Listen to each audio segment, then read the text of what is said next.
harapannya itu apa namanya, Anda itu bisa lulus 7 semester. Jadi 3,5 tahun. Kurikulumnya dibuat 3,5 tahun.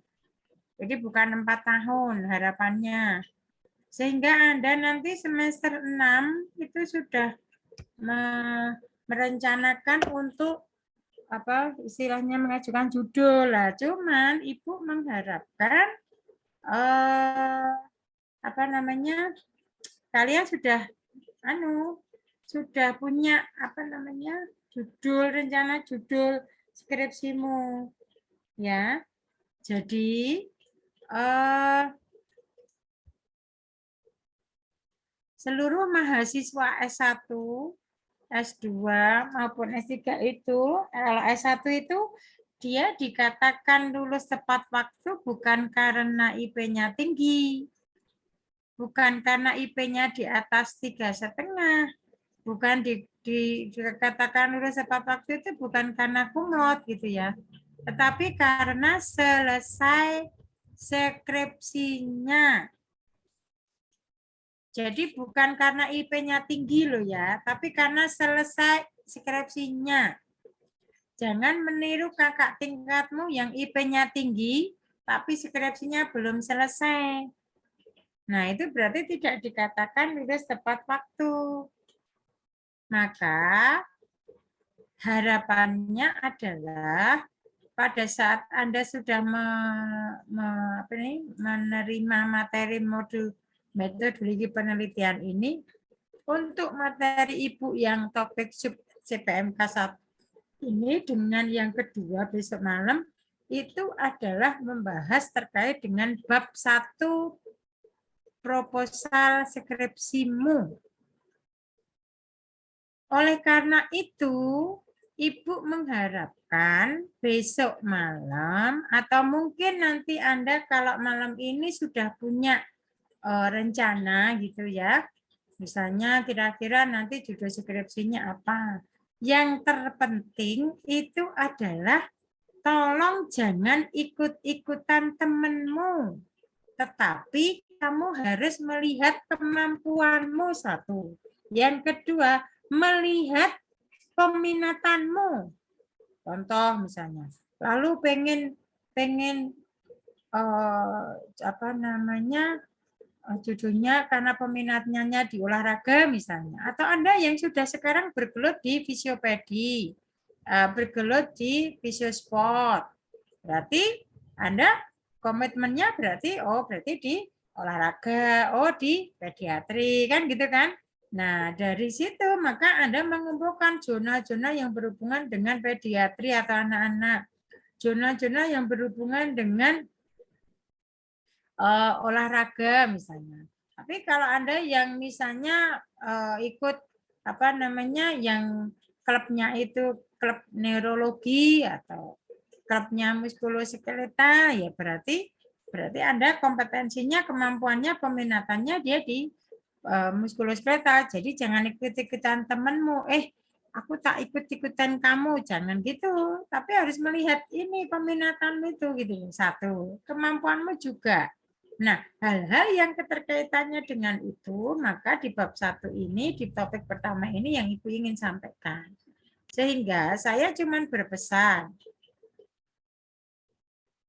harapannya adalah modul metodologi penelitian ini, nanti kalau kamu itu sudah selesai apa namanya, seharusnya itu apa sudah di dalam Skilab itu sudah menyusun bab 1, bab 2, bab 3. Oleh karena itu bisa juga nanti kamu sharing, Bu, kalau saya mengajukan judul ini gimana gitu kan. Nah, itu bisa. Anda silakan nanti untuk apa namanya? Untuk apa istilahnya? Nanti kalau saya tanya, Lydia sudah punya rencana judulnya belum? Gitu. Misalnya Faradila sudah punya rencana judul belum? Bimantara sudah punya rencana judulnya belum? Gitu kan? Nah, itu nanti Anda bisa misalnya kalau seperti ini gimana Bu gitu ya. Anissa, apa sih judulmu misalnya? Nah, mungkin dari mana nanti untuk penentuan judul? Nah, materi Ibu di malam ini. Silakan Anda cermati.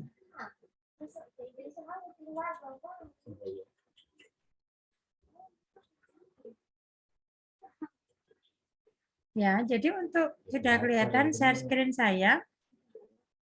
Sudah, Bu. Ibu. Dan ya.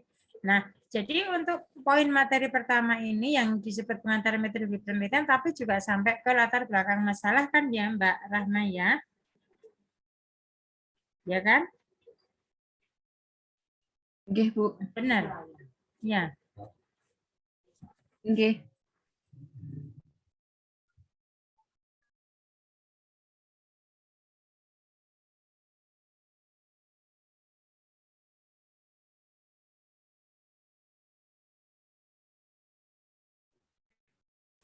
Jadi nanti sampai ke latar belakang masalah. Nah, sekarang gini, saya sampaikan bahwa menyusun skripsi itu yang paling sulit adalah menyusun latar belakang masalah. Jadi nanti bab 2, bab 3 itu mengikuti dari latar belakang masalah, dari bab satunya. Jadi kalau kamu nulis bab 1 itu selesai, maka bab 2, bab 3 itu gampang. Tapi kalau bab 1 itu, jadi yang paling sulit konsultasi itu nanti di bab 1. Yang paling sulit konsultasi itu. Jadi kalau bab 1 itu latar belakangnya itu sudah jadi, udah beres. Nanti yang ke belakang itu karena yang bab 2 itu nanti dari copy paste, dari apa namanya jurnal-jurnal, dari artikel-artikel itu saja. Jadi kamu nggak mikir, misalnya gitu. Tapi kalau bab 1 itu harus dalam kondisi diperhatikan terutama di latar belakang masalah. Nanti ini makanya di dalam apa namanya di dalam LO-nya atau tujuan pembelajarannya atau capaian pembelajarannya itu kalau untuk terkait dengan pengantar metodologi penelitian, jenis penelitian, pengetahuan, ilmu pengetahuan itu Anda hanya menguasai konsep teoritisnya, tetapi pada saat Anda menyusun latar belakang masalah, maka Anda ada praktikum, skill praktikumnya sesuai dengan di kelompoknya masing-masing. Dibagi jadi berapa kelompok ya kalau semester 4 ya? 5 atau 6 ya Mbak? Mas. Masih santai. 6, Bu. 5. 6. 6. 6. Iya. Ya, oke. Nah, sekarang yang disebut dengan riset itu apa? R itu kembali, set itu mencari gitu ya.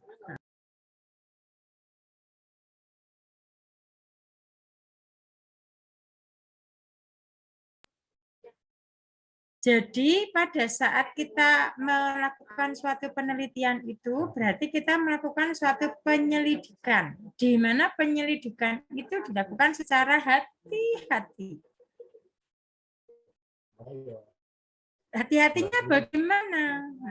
Nah, maka di awal tadi sudah saya singgung kan, bahwa tolong sesuaikan dulu dengan kemampuanmu, tolong sesuaikan dulu dengan kemauanmu, tolong sesuaikan dulu dengan kompetensimu.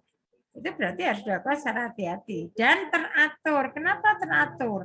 Karena nanti pada saat misalnya kamu melakukan penelitiannya itu ada di lab atau di lapangan atau di perpustakaan gitu ya. Nah, itu harus teratur konsisten gitu. Kenapa disebut terus-menerus? Karena pada saat nanti saya membaca penelitiannya, misalnya penelitiannya Rahma, penelitiannya Atika, maka jadi pada semua mengajukan judul itu membaca artikel itu tolong bacalah sarannya. Saran di dalam artikel itu apa? Itulah yang nanti akan kamu jadikan judul gitu loh. Nah, itu karena apa? Ini dilakukan secara terus-menerus gitu. Untuk memecahkan suatu masalah. Jadi apa namanya? Kalau ada penelitian itu mesti ada masalah. Karena ada penelitian itu mesti ada perlu dipecahkan masalah itu. Tetapi belum atau tidak semua masalah itu diperlukan penelitian. Nah, balik ya. Perhatikan bahwa setiap kali Anda melakukan penelitian, berarti di situ ada masalah. Tapi tidak semua masalah itu diperlukan penelitian. Nanti keterangannya ada di latar belakang masalah itu. Kita bahas nanti. Ya. Nah, penelitian itu adalah tadi sistematis, penyelidikannya itu sistematis. Jadi mohon maaf ya. Nanti saatnya Anda nulis itu jangan, mohon maaf ya. Jangan kayak buat makanan, itu harus habis huruf A besar, 1 titik, terus A kecil, 1 titik, I gitu ya, terus kemudian A kurung, I kurung, nah, dan seterusnya. Nah, itu sistematis.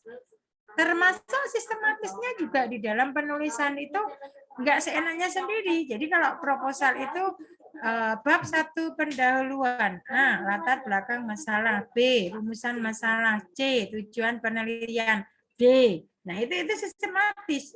Jadi nggak bisa dibolak-balik gitu loh. Maka di dalam menulis proposal itu harus Anda harus ini melihat panduannya itu harus disanding, panduannya itu harus disanding ya, panduan penelitiannya itu, panduan penulisan proposal itu. Di mana penyelidikan yang secara sistematis itu tadi untuk meningkatkan pengetahuan. Karena itu jangka pendeknya, di mana kita menyelidiki masalah yang memerlukan suatu jawaban. Tadi sudah saya sebut bahwa setiap kali suatu penelitian itu mesti ada masalah, karena itu yang diperlukan untuk memecahkan masalah itu. Ya, secara terorganisasi tadi bahwa urutannya bab 1 pendahuluan, bab 2 kalau yang non naratif review ya bab 2 tinjauan teoritis, bab 3 metode penelitian. Tapi kalau naratif review ya bab 2 tinjauan bab 2-nya langsung metode penelitian, karena ada perbedaan. Begitu. Nah, tujuannya apa? Tadi sudah saya singgung. Untuk menjawab pertanyaan atau memecahkan masalah. Karena setiap kali penelitian itu mesti ada suatu rumusan masalah yang berupa kalimat tanya, di mana rumusan masalah itu perlu jawaban. Nah, jawaban dari pertanyaan itulah merupakan tujuan dari penelitian kita, di mana di situ ada masalah, maka perlu dipecahkan masalahnya. Untuk tujuan jangka pendek itu adalah mengembangkan pengetahuan, tujuan jangka panjang jangka pendeknya memecahkan masalah, jangka panjangnya mengembangkan pengetahuan. Apa maksudnya mengembangkan pengetahuan? Misalnya Reski mengetahui, kamu peminatan ke arah apa Reski Aksa? Lebih ke muskuloskeletal. Arah apa? Muskulo, neuro, olahraga, kardio, pediatri, geriatri, apa? Muskulo. Senenganmu apa? Muskulo. Iya. Ya. Misalnya membaca artikel. Perbedaan ultrasound dan TEN terhadap penurunan nyeri pada penderita LBP myogenik misalnya. Nah, di situ kesimpulannya dari penelitian itu bahwa ada perbedaan antara ultrasound dan TEN terhadap penurunan nyeri itu gitu kan. Nah, kemudian apa yang dimaksud dengan mengembangkan pengetahuan? Berarti di sini kita melihat, oh kalau ini ada perbedaan, lalu yang lebih baik yang mana ya antara ultrasound dengan TEN? Kita lihat lagi nanti di dalam statistiknya, angka minnya lebih tinggi mana, angka rata-ratanya itu, ratanya itu. Kalau angka minnya itu lebih tinggi ultrasound, berarti di situ dikatakan bahwa ultrasound lebih baik daripada TEN. Sehingga dalam hal ini, Reski setiap kali nanti ketemu pasien dengan kondisi LBP myogenik, maka kita akan berikan ultrasound. Kalau tidak punya TEN. Kan gitu ya. Misalnya. Tetapi ada dia membaca lagi artikelnya bahwa perbedaan ultrasound dan massas dalam menurunkan nyeri pada LBP myogenik itu lebih baik massas misalnya. Ada lagi nanti. Berarti Lydia nanti Bu, loh saya nggak punya ultrasound nih, saya berikan massage misalnya. Kenapa? Saya membaca artikelnya ini, ternyata lebih baik massage daripada ultrasound kan gitu. Ya toh? Nah, itu artinya mengembangkan pengetahuan. Padahal di dalam teori yang sudah kamu dapatkan di dalam muskuloskeletal kan setiap kali ada nyeri di DIABP, nyeri pinggang bawah itu, maka diberikan ultrasound, diberikan massage, diberikan TEN kan gitu ya. Tapi sebenarnya ini lebih baik mana sih Bu? Kita pengen ngerti gitu kan. Nah, itu dilakukanlah penelitian kan seperti itu. Ya. Hmm?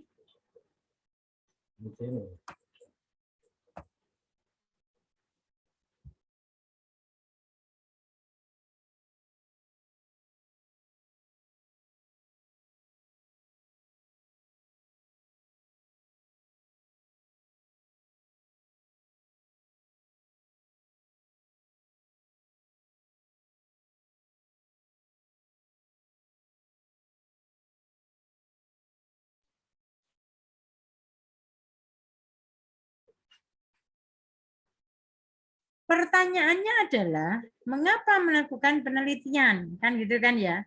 Refleksi dari proaktif manusia itu di mana tadi? Misalnya Anda menerima sebentar. Kompetensi yang sudah Anda terima apa saja materinya?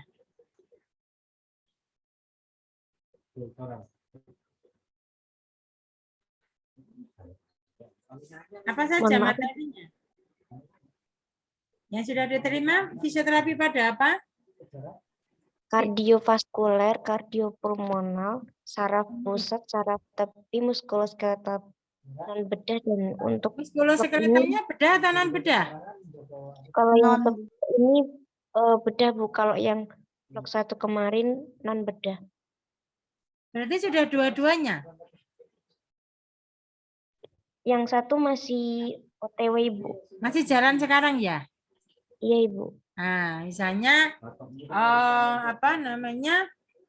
Pasien PPOK, kamu membaca artikel bahwa kalau menurunkan sesak nafas itu diberikan pusri breathing dan diafragma breathing. Nah, sebenarnya lebih baik mana sih? Pusri breathing atau diafragma breathing dalam menurunkan sesak nafas itu atau di breathing gitu kan? Nah, itu sehingga si Rahma atau Atika mempunyai dorongan yang sangat kuat untuk mengetahui, menjawab pertanyaannya tadi. Sebenarnya lebih baik yang mana sih? Nah, ini kan masalah kan ya. Sehingga perlulah dilakukan suatu penelitian gitu ya. Dan memecahkan sehingga nanti kalau misalnya oh ternyata kok lebih baik pusri breathing, maka setiap kali ketemu pasien PPOK yang mengalami sesak nafas, maka diberikan pusri breathing kan gitu. Dan itu. Nah, karakteristiknya adalah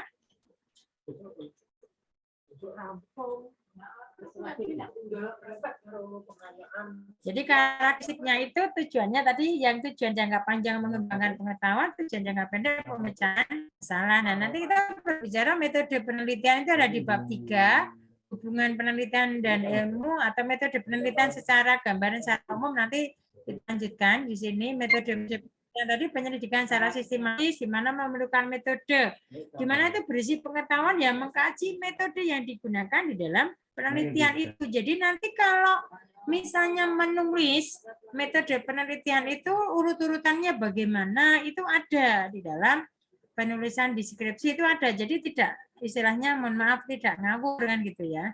Jadi itu sehingga apa namanya itu yang harus ditulis di dalam suatu penelitian atau skripsi itu. Nah, sekarang perbedaannya apa sih sebenarnya Bu metode penelitian dengan metodologi?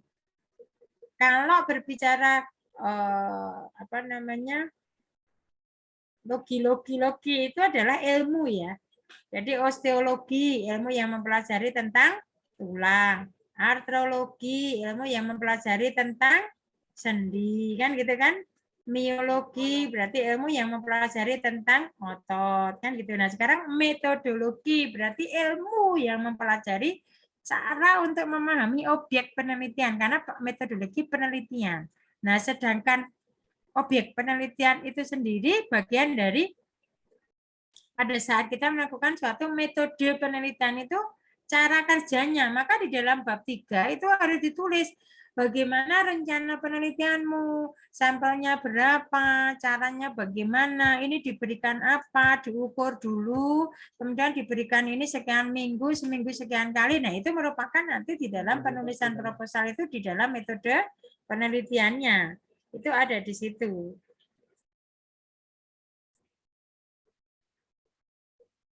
Nah, sehingga perbedaannya, jadi kalau metode penelitian itu adalah cara kerjanya, kalau metodologi itu adalah ilmunya, ilmu dari cara kerja itu di dalam memahami suatu objek penelitian. Nah, sekarang lagi-lagi Bu, saya mau melakukan penelitian Bu sebenarnya, tapi bagaimana penelitian itu disebut penelitian yang baik? Maka di dalam bab 1 itu salah satu kita harus menulis tujuan penelitian. Nah, tujuan penelitian itu nanti di dalam materi Ibu besok malam, kan gitu ya. Tujuannya apa? Tujuannya jelas. Dilakukan harus dengan hati-hati, cermat, dan teliti. Kenapa dilakukan suatu penelitian yang baik itu harus hati-hati? Tadi sudah saya singgung. Termasuk salah satunya adalah Anda harus mempertimbangkan ada beberapa hal yang kalau Anda ingin membantu orang tuamu, berarti harus diperhatikan tentang biayanya juga, harus secara cermat, secara teliti, kan gitu ya. Termasuk di dalam menggunakan rancangan metodologinya. Misalnya, kamu mau misalnya Rahmawati Novitasari mau mengambil judul penelitiannya itu senam yoga. Padahal Rahmawati tidak bisa memberikan sebagai instruktur senam yoga. Nah, itu berarti dalam hal ini harus memanggil instruktur kan ya. Instruktur senam yoga berarti bayar. Nah, berarti Anda harus mengeluarkan biaya kos yang tinggi. Ya, itu jangan. Itu berarti Anda tidak hati-hati. Nah, seperti itu. Jadi, kalau bisa sebisa mungkin bisa dilakukan oleh diri kita sendiri. Kemudian rancangannya itu harus cermat tadi. Mengembangkan hipotesis. Hipotesis itu adalah jawaban sementara dari suatu rumusan masalah. Jadi kalau misalnya apakah ada perbedaan ultrasound dan TEN terhadap penurunan nyeri pada pasien LBP megenik tadi, maka hipotesisnya jawaban sementaranya ada perbedaan. Itu hipotesis. Nah, sekarang mengembangkannya bagaimana nanti? Oh, misalnya kan kamu membaca suatu artikel bahwa ini pusri breathing bisa menurunkan sesak nafas pada pasien BPOK. Oh, kok ada artikel lagi? Oh, di breathing dapat menurunkan sesak nafas pada pasien BPOK. Berarti saya ingin mengetahui Bu sebenarnya ini pusri breathing atau di breathing. Nah, itu namanya mengembangkan hipotesis. Gitu. Makanya judulnya jadi bukan sama persis gitu ya. Jadi dibedakan. Lalu kemudian dapat diulang oleh peneliti lain. Artinya ini sehingga dapat diuji validitas dan reliabilitas. Ini maksudnya adalah bahwa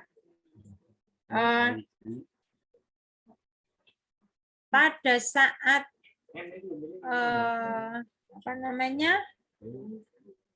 melakukan suatu penelitian yang eksperimen, tolong kalau bisa Anda sudah punya alat ukurnya yang sudah diuji validitas dan reliabilitasnya. Jadi jangan sampai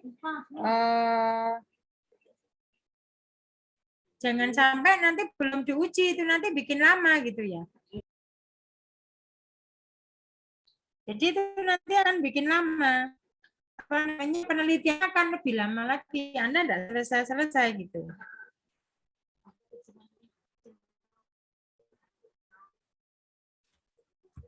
Kemudian memiliki akurasi yang tinggi. Maksudnya akurat itu jadi dari data-data yang sudah Anda kumpulkan, nanti kemudian diolah. Caranya ngolah bagaimana, nanti kita akan ada skilabnya, sehingga bisa membuktikan bahwa ini ada perbedaan, oh ini ada pengaruhnya, itu ada. Secara akurasinya secara tinggi ada. Objektif, jadi jangan subjektif, artinya berdasarkan data-data yang sudah Anda lakukan itu. Nah, kemudian, ini yang biasanya paling sering terjadi kesalahan atau mohon maaf, mahasiswa tidak selesai untuk ngurus wisuda itu hanya karena apa? Misalnya sudah ujian skripsi, lalu kemudian revisi sudah di ACC, tapi kebanyakan revisinya ada di mana? Bukan terletak di isinya, tapi di konsistensi istilah. Misalnya ya, tulisan pen itu miring apa tidak? Pusri breathing itu tulisannya bagaimana? Pakai huruf miring apa tidak? Itu dari awal halaman judul sampai lampiran itu harus sama. Ya. Kemudian, nah ini tadi yang saya singgung, nomor 10. Berimbang antara manfaat dan biaya. Tadi misalnya saya contohkan Rahmawati tadi, misalnya mau melakukan penelitiannya kok dengan judul senam yoga, tapi dia nggak bisa melakukan senam yoga, jadi harus memanggil instrukturnya senam yoga. Nah itu kan mahal, sekali datang berapa ratus ribu, padahal dilakukannya seminggu 3 kali selama 4 minggu misalnya sudah berapa juta kan gitu kan. Nah itu nanti akan biayanya akan lebih banyak. Nah itu terkait dengan pengantar penelitiannya. Ada pertanyaan silahkan.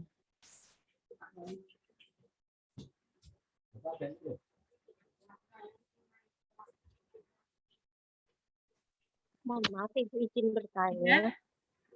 Untuk koherensi sendiri itu seperti apa ya, Bu? Apa? Koherensi sendiri itu seperti apa ya, Bu? Koherensi. Bu. Oh, tadi belum. Jadi gini, koherensi itu, jadi gini, pada saat nanti menyusun skripsi itu, paragraf 1 mau menuju ke paragraf kedua atau alinea 1 menuju ke alinea kedua, itu dia harus ada keterkaitannya. Jangan sampai misalnya menulis ini, Mbak Sinta nulis alinea pertama ini membahas tentang magnitude-nya, tapi tiba-tiba kemudian belum ada pengantar atau yang berhubungan dengan di alinea berikutnya, jadi tidak ada keterkaitan antar bagiannya. Pada saat, makanya nanti pada saat skilab, mesti saya tunjukkan bagaimana keterkaitan antar bagian ini gitu loh. Jadi penulisan itu bagaimana supaya bisa ada keterkaitannya antar bagiannya itu, ya. Seperti itu, Mbak. Paham, Mbak? Ya, Ibu paham. Terima kasih, Bu. Oke, sama-sama. Kenapa nggak di-on kan? Kemana kamu? Sinyalnya ini, Bu, ngilang-ngilang. Oh. Oke, ada lagi? Kalau tidak ada, saya lanjutkan. Ada lagi enggak? Ya, jenis penelitian. Jadi jenis penelitian itu ada berdasarkan dari berbeda-beda ya. Berdasarkan manfaatnya itu berarti ada penelitian dasar, terapan, tindakan, evaluasi maupun historis gitu ya. Kalau ini perbedaan antara dasar, terapan, dan evaluasi. Perbedaannya itu dilihat dari berbagai macam aspek. Biasanya kalau penelitian dasar itu karena dia itu posisinya bidang penelitiannya itu bisa biasanya bukan bidang di kedokteran ya. Jadi kalau bidang kita itu masuk dalam kategori bidang penelitiannya adalah bidang penelitian di kedokteran atau di kesehatan.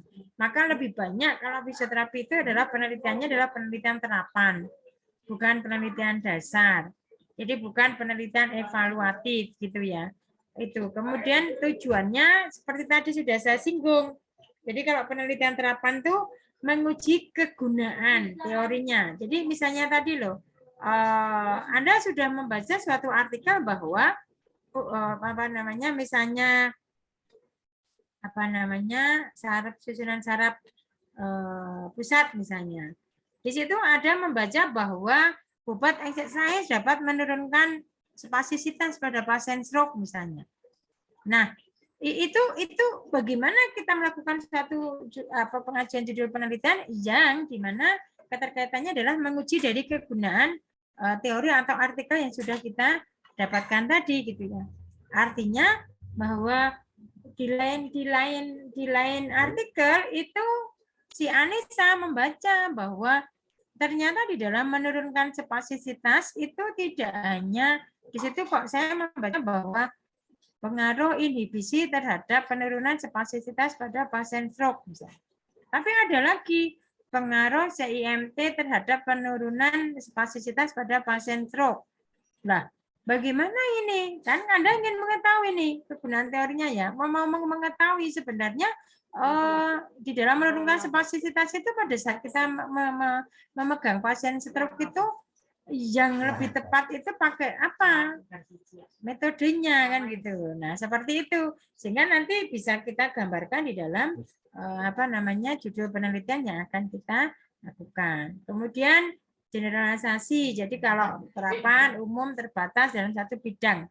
Tapi kalau evaluasi itu biasanya bukan jadi apa namanya bidang penelitiannya itu pada suatu institusi ya atau program studi atau apa namanya unit gitu ya, unit tertentu gitu ya, di mana dia mengukur manfaat atau kelayakan dari program yang sudah dikeluarkan. Jadi di situ perbedaannya. Kalau untuk di penelitian terapan yang selama ini kita ajukan itu menambah pengetahuan dalam bidang tertentu, tapi kalau penelitian dasar itu memperluas. Jadi prinsip-prinsip biasanya penelitian dasar itu akan memunculkan adanya suatu kebaruan. Makanya itu biasanya pada mahasiswa S3 itu. Ya, ini penelitian terapan yang tadi sudah saya contohkan memecahkan masalah, evaluatif itu terkait dengan mengevaluasi dari suatu program ya, dari suatu unit tadi. Kemudian ini contoh-contohnya saja, jadi menguji tindakan tertentu begitu. Nah, ini kalau untuk penelitian murni atau penelitian dasar tadi, maka ada penemuan ilmu-ilmu baru, ada kebaruannya begitu. Maka ini yang membedakan dengan penelitian terapan. Kalau terapan, ya penerapan dari ilmu yang sudah kita terima. Maka tadi saya tanya, Anda sudah menerima materi apa saja? Muskulo, neuro,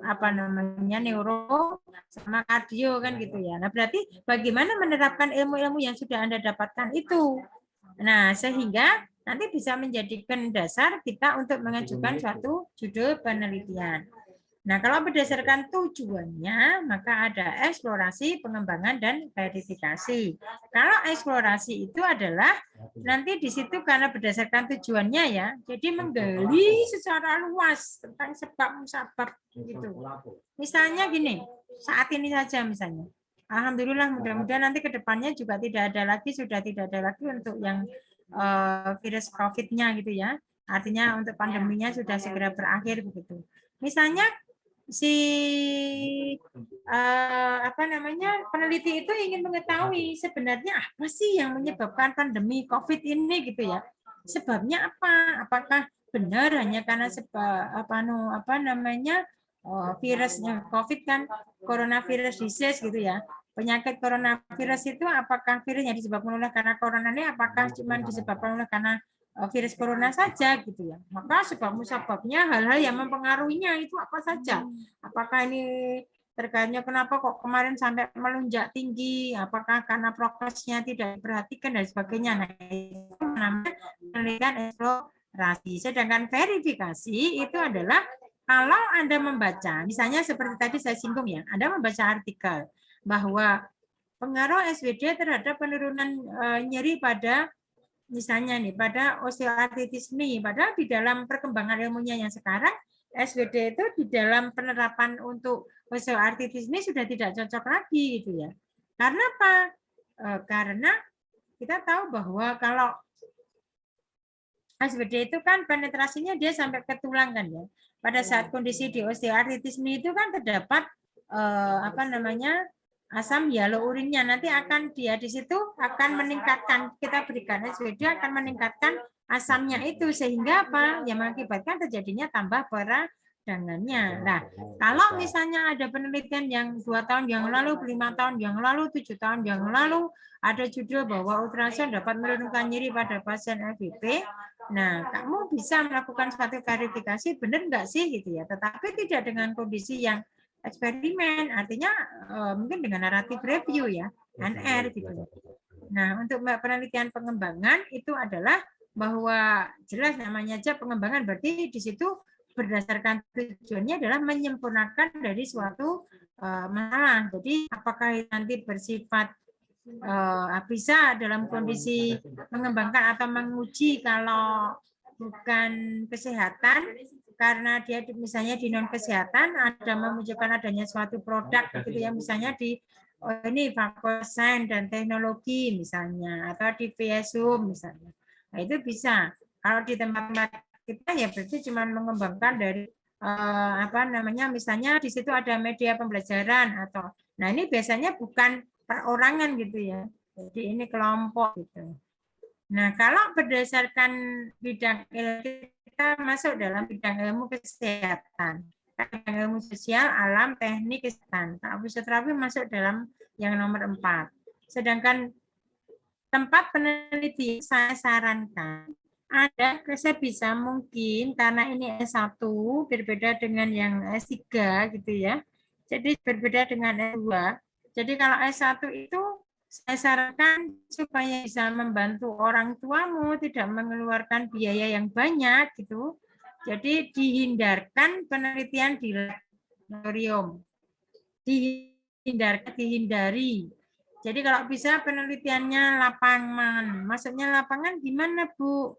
Maksudnya lapangan itu ya apakah di sekolah, di perguruan tinggi, di SD, SMP, SMA, TK, atau posyandu balita, atau di klub olahraga, atau di mana itu, misalnya rumah sakit, klinik, misalnya ya, itu apa? Itu namanya lapangan. Jadi lapangan itu tidak dalam kondisi sebutannya lapangan itu tidak hanya harus di lapangan begitu, enggak. Ini adalah tidak berupa atau tempat penelitiannya itu tidak yang kita teliti itu tidak berupa suatu apa namanya artikel, tetapi kita melakukan suatu penelitiannya itu apa keterkaitannya tempatnya itu posisinya tidak dalam kondisi dia harus di lapangan terbuka gitu, enggak.